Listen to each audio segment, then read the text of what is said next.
Flowers TV ഇപ്പോൾ യൂട്യൂബിൽ പ്രേക്ഷകർക്ക് ലൈവായി കാണാം. ഉടൻ തന്നെ ഫ്ലവേഴ്സ് കോമഡി യൂട്യൂബ് ചാനലിൽ ജോയിൻ ചെയ്യുക. ദൗർഭാഗ്യകരമായ ഒരു സംഭവം ഇന്ന് കൊച്ചിയിൽ നമ്മൾ കാണുകയും ചെയ്തു. ആ വാർത്തയിലാണ് നമ്മൾ തുടങ്ങുന്നത്. CPIM നേതാവ് MM ലോറൻസിന്റെ അന്ത്യയാത്രയ്ക്കിടെ എറണാകുളം ടൗൺ ഹാളിൽ നാടകീയ രംഗങ്ങളുണ്ടായി. പൊതുദർശനത്തിന് ശേഷം മൃതദേഹം മോർച്ചറിയിലേക്ക് കൊണ്ടുപോകാനിരിക്കെ MM ലോറൻസിന്റെ മകൾ ആശ ലോറൻസ് തടഞ്ഞു. ഫ്രീസറിൽ കെട്ടിപ്പിടിച്ച് കിടന്ന് പ്രതിഷേധിച്ച ആശ ലോറൻസിന്റെയും മകൻ മിലൻ ലോറൻസിന്റെയും ബന്ധുക്കൾ ബലം പ്രയോഗിച്ച് മാറ്റിയ ശേഷമാണ് മൃതദേഹം കൊണ്ടുപോയത്. മൃതദേഹം തൽക്കാലം വൈദ്യ പഠനത്തിന് വിട്ടു നൽകരുത് എന്നും മോർച്ചറിയിൽ സൂക്ഷിക്കണമെന്നുമാണ് ഹൈക്കോടതി നിർദ്ദേശിച്ചിരിക്കുന്നത്.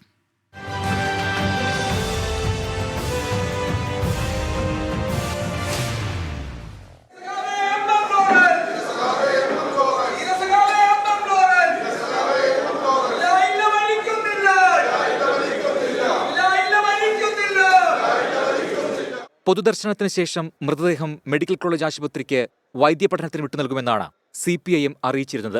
ഇതിനെതിരെ MM ലോറൻസിന്റെ മകൾ ആശ ലോറൻസ് ഹൈക്കോടതിയെ സമീപിച്ചു.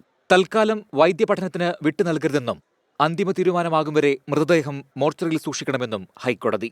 ആശയുടെ പരാതി മെഡിക്കൽ കോളേജ് പരിശോധിക്കണമെന്ന് പറഞ്ഞ ഹൈക്കോടതി ഹർജി തീർപ്പാക്കി.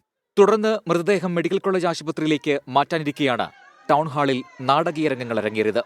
ഫ്രീസറിൽ കെട്ടിപ്പിടിച്ച് ആശയും മകൻ മിലൻ ലോറൻസും പാർട്ടി പ്രവർത്തകരും ആശയും തമ്മിൽ വാക്കേറ്റം.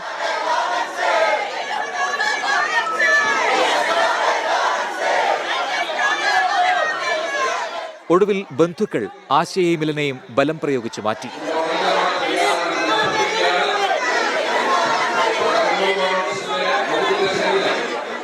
തനിക്കും മകനും മർദ്ദനമേറ്റെന്ന് ആശ ലോറൻസ് ആരോപിച്ചു. എന്റെ ഒച്ചകളൊന്നും വരാണ്ടിരിക്കാൻ വേണ്ടിയിട്ടാണ് കുറെ സഖാത്തികളെ നിരത്തി നിർത്തി വെൽ ഓർഗനൈസ്ഡ് ആയിട്ട് അവർ നടത്തിയ പരിപാടിയാണ്. അതിലൊരു റിഗ്രഷനും ഇല്ല. സഖാത്തികളെ വട്ടം ചുറ്റി നിർത്തിയതൊക്കെ നിങ്ങൾ ശ്രദ്ധിച്ചില്ലേ? ഞാൻ അവരുടെ മുഖത്തോട്ട് നോക്കിയപ്പോൾ വൃത്തിയട്ട രീതിയിൽ എൻ്റെ കണ്ണുകളിലും നോക്കി വൃത്തിയട്ട രീതിയിൽ നീ പൊടിയെന്ന് കണ്ണുകൾ കൊണ്ടും ചുണ്ടുകൾ കൊണ്ടും പറഞ്ഞ ഒരു കൗൺസിലർ ഉണ്ട്. അവരുടെ പേര് ഞാൻ മറന്നുപോയി. MM ലോറൻസിന്റെ മൃതദേഹം മതാചാരപ്രകാരം പള്ളിയിൽ സംസ്കരിക്കണമെന്നാണ് ആശ ലോറൻസിന്റെ ആവശ്യം. അതേസമയം MM ലോറൻസ് ദൈവവിശ്വാസിയായിരുന്നില്ലെന്നും പിതാവിന്റെ ആഗ്രഹപ്രകാരമാണ് മൃതദേഹം മെഡിക്കൽ കോളേജിന് വിട്ടു നൽകാൻ തീരുമാനിച്ചതെന്നും മകൻ ML സജീവൻ പറഞ്ഞു. ആശയുടെ പ്രതിഷേധത്തിനു പിന്നിൽ മറ്റു ചിലരുടെ പ്രേരണയുണ്ടെന്നും ആരോപണം. ആ ഫേസ്ബുക്ക് പോസ്റ്റിംഗ്സും അതിൽ പറഞ്ഞിട്ടുള്ള കാര്യങ്ങളും വേർഡ്സും സെന്റൻസും പാരഗ്രാഫും അത് കണ്ടന്റ് എന്നുള്ള നോക്കിക്കഴിഞ്ഞാൽ എന്താണ് ഉദ്ദേശിക്കുന്നത് മനസ്സിലാവും. ഹൈക്കോടതി നിർദ്ദേശപ്രകാരം മൃതദേഹം നിലവിൽ മെഡിക്കൽ കോളേജ് ആശുപത്രി മോർച്ചറിയിൽ സൂക്ഷിച്ചിരിക്കുകയാണ്. കുടുംബാംഗങ്ങൾ തമ്മിലുള്ള തർക്കത്തിൽ ഇടപെടില്ലെന്നാണ് CPIM നിലപാട്. വിടവാങ്ങിയത് തലയെടുപ്പുള്ള നേതാവാണ്. അർഹിക്കുന്ന ആദരവോടെ കേരളം യാത്രയാക്കേണ്ട തൊഴിലാളി നേതാവ്. അന്ത്യയാത്രയിലെ രംഗങ്ങൾ ഒഴിവാക്കേണ്ടതായിരുന്നു. അതിന് വഴിവെച്ചത് ആരായാലും. 24 കൊച്ചി.